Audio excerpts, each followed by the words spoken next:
two of the most popular alternator slash DC to DC chargers going head to head today in this video. Both of these are from Bluetti. This is Bluetti Charger 1 and this is Bluetti Charger 2. Charger 1 has a max output of 560 watts. Charger 2 has 1200. Charger 2 can accept power from the alternator as well as solar input. Charger 1 is alternator only. However, note that both of these alternator chargers are universally compatible with any power station. Charger 2 supports reverse charging. Charger 1 does not. So we're going to have them duke it out, and I want to hear in the comments what your thoughts are after you watch this video and which one you think is better for your personal use case. The Charger 1 is very straightforward. We've just got a pigtail with MC4 connectors, and then you connect this included heavy-duty cable as well as this included heavy-duty 63 amp DC rated circuit breaker. And then you've got two ring terminals on the end. 6-gauge wire with 200 degrees Celsius insulation.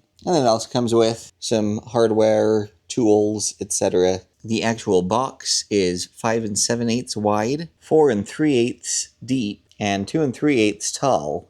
And if we measure the mounting bracket itself, that makes it 5.5 inches deep. And stretching the 12-volt DC input cable all the way out as far as it will go, it's approximately 196 inches, which would translate to 16 foot 4 inches. When it comes to the Charger 2, you have the option, this does not come with it, but you have the option of tapping into this additional port here, and you can get a plug like I have here that will input directly in to my Apex 300 through the extra battery port. Moving over from that connector, we have this empty port right here, and it's called a DC panel. Bluetti sells an accessory that does a whole bunch of different DC outputs, and you can actually connect it directly to this terminal right here. This next cable over is actually a PV input, so you can actually hook solar up to this. And then we've got a charge out, and this is identical to the output on the Charger 1. So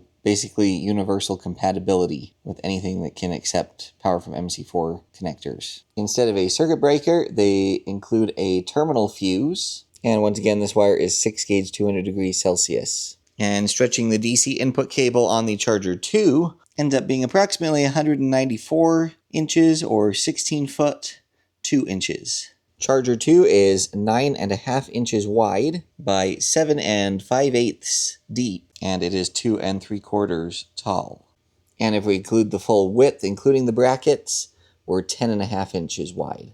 So we're going to test these side by side, just so you can see how each one performs and their differences. We will start with the Charger 1. Now, just because this is labeled Bluetti doesn't mean that this isn't going to work with other power stations. That's the beauty of what they've engineered here. Any power station that can accept a solar charge from MC4 cables will work with this. So you can get a little short pigtail like this that goes from MC4 to whatever your power station accepts. In this case, this is an XT60. Or you could even use the included solar cables from your power stations. And the same thing goes with the Charger 2 here on its charge port. For initial testing, I'm going to use this 12-volt lithium iron phosphate battery. This will essentially simulate a running alternator, and we'll see what kind of output performance we get with these two units.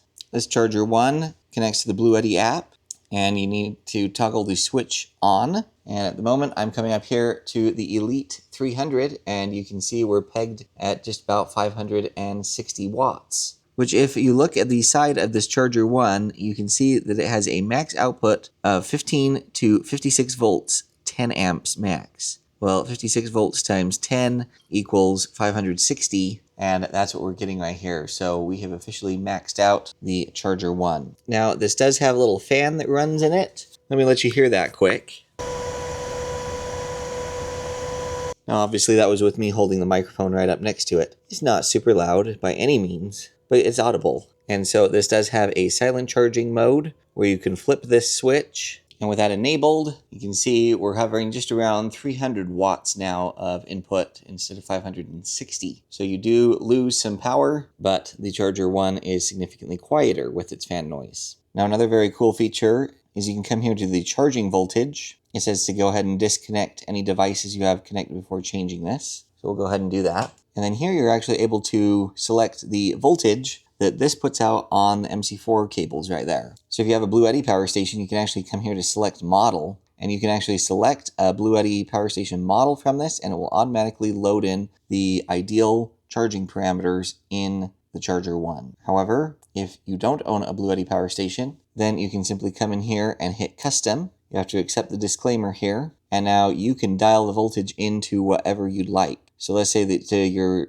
solar charge input has a max voltage that it will accept of 30 volts. So you could dial this into 28 volts and hit OK. And now you can see here our charging voltage is changed down to 28 volts. And so you will not overvolt your power station's input. So for example, I have this EcoFlow power station. I would open this up and I would just check my voltage input limit on my DC in. In this case, it is 11,260 volts. So it actually matches that of these Bluetti power stations. But I can dial this Charger 1 into whatever voltage I need to be compatible with whatever power station I have. And I'll demonstrate that this works with off-brand power stations that aren't Bluetti by simply plugging it into this EcoFlow power station. And you can see right here, I'm putting in 500 watts to the EcoFlow from Charger 1. Charger 1 has very limited advanced settings. Basically, firmware upgrade capability, and you can go to advanced settings and enable or disable adaptive mode. That simply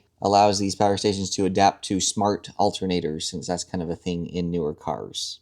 And now just so you can see, I've plugged the Charger 1 into the side here of the Bluetti Apex 300, and it's actually registering about 580 watts power in. So the Charger 1 is a really good deal if you want universal compatibility, small size, and just a basic good old alternator charger. It doesn't reverse charge or anything like that. It simply takes power from your quote-unquote alternator and ups the voltage essentially and dumps it into your power station so that you get more than, say, 120 watts if you were to connect the DC input of your power station directly to a 12-volt source. So now I've got Charger 2 hooked up, and currently I'm just using its charge port just like the Charger 1 with the MC4 connectors. It's coming up here to the Elite 300, and you can see we're 670-ish watts going into that power station. Now I'm connected to one of the XT60 ports on the Apex 300, and you can see we're getting this similar result, around 670-ish watts. The fan is going pretty good, so let you hear how that sounds.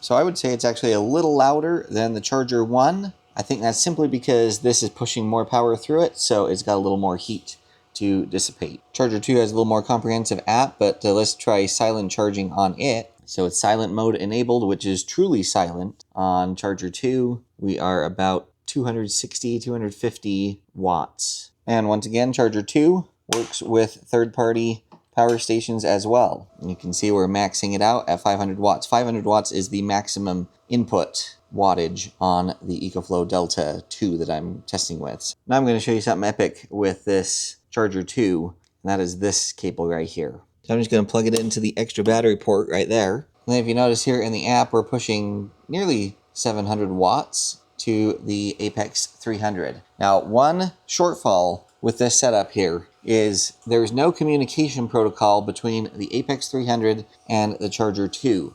So if you're trying to see how much power is going in on the Bluetti Apex 300 screen, you cannot see anything because DC in is only measured with power coming in through these ports right here, not the extra battery port that we're utilizing right now. However, you can tell that it's recharging because it says it's recharging right here, and it gives us an estimated time remaining until full. But if you actually want to see, a number for wattage going in, then you must rely on the app for that number. Now, an important thing on Charger 2 here, you do need to be sure and set this particular setting correctly, the PPS charge voltage. Click on that, and once again, we can manipulate the voltage just like we did on Charger 1, so that you don't overvolt the input of a portable power station.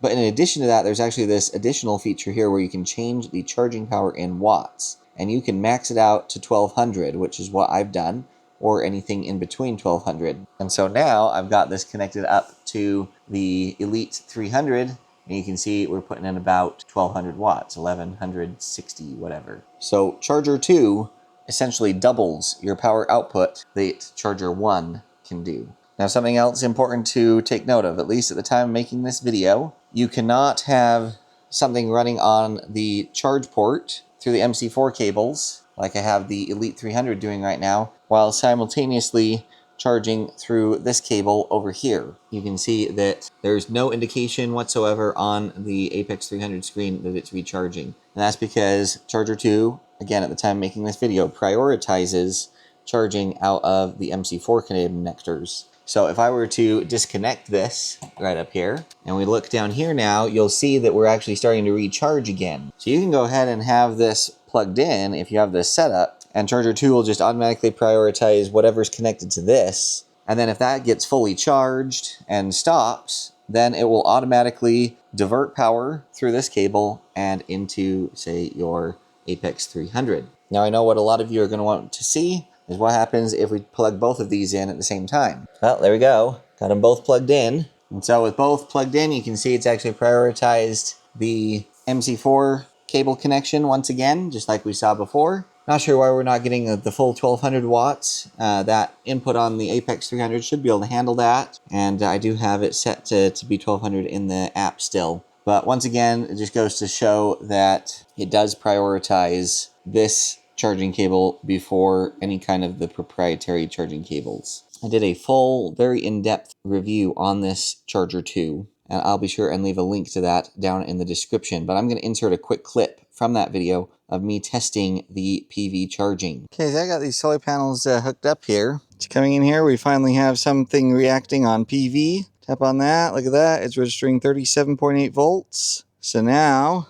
we should be able to hit charge. Let's see what happens. Oh, heck yeah. Check it out. So we're dumping 500 watts into the Apex 300. And currently all of that is coming off the PV, which is sweet. Now look at that. We got 18 watts coming out of the 12 volt battery right here. But the majority of the power is coming from the solar panels. Isn't that sweet? So now let's talk about charging performance. First, jump down here to the bottom with me and take a look at this. It would take 25.1 hours approximately if you were using standard 12 volt charging to charge the Bluetti Elite 300 that has a 3014.4 watt hour battery. And that's assuming it's starting at 0%. So if we add a continuous max output, Charger 1, it only will take 5.4 hours approximately to charge from dead to full, down from 25.1. That is a massive reduction. And just after 1 hour of driving, you could add a 19% charge to your Elite 300. Comparing that to Charger 2,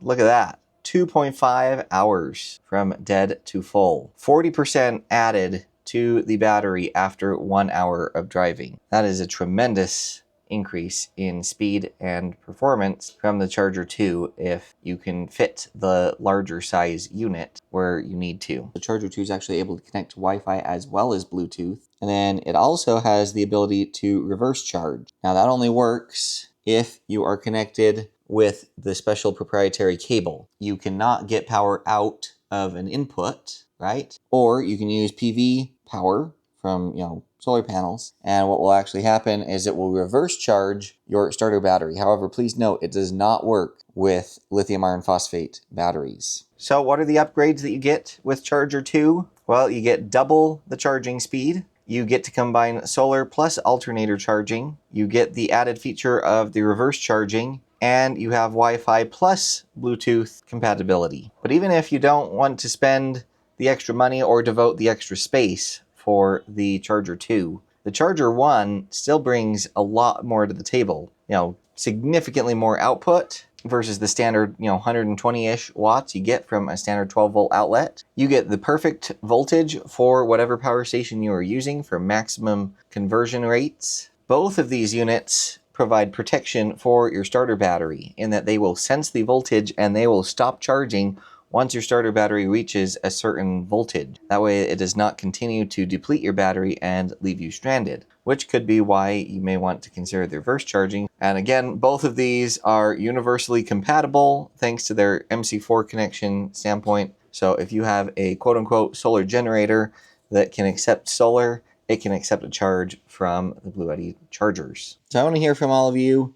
Tell me which one you prefer now that you've seen this comparison. Would you choose to go with the lower power, more cost-effective option of the Charger 1? Or would you like the functionality, the increased power, etc., and the slightly higher price for the Charger 2? Let me know down in the comments. I will have links to both of these down in the description, as well as any coupon codes I can get from Bluetti for you. Also, don't forget to check out the full review video on the Charger 2 if you have further questions or want further information about how it works. Like, comment, share, subscribe, and hype, the 5 free things that really help my small YouTube channel thrive. YouTube's not a happy place for small channels right now, so every one of those 5 free things counts and helps allow me to continue to bring good content to you free of charge. You know me, I've always got more epic stuff on the horizon, so stay tuned for that. All of you stay safe, and we'll catch y'all next time.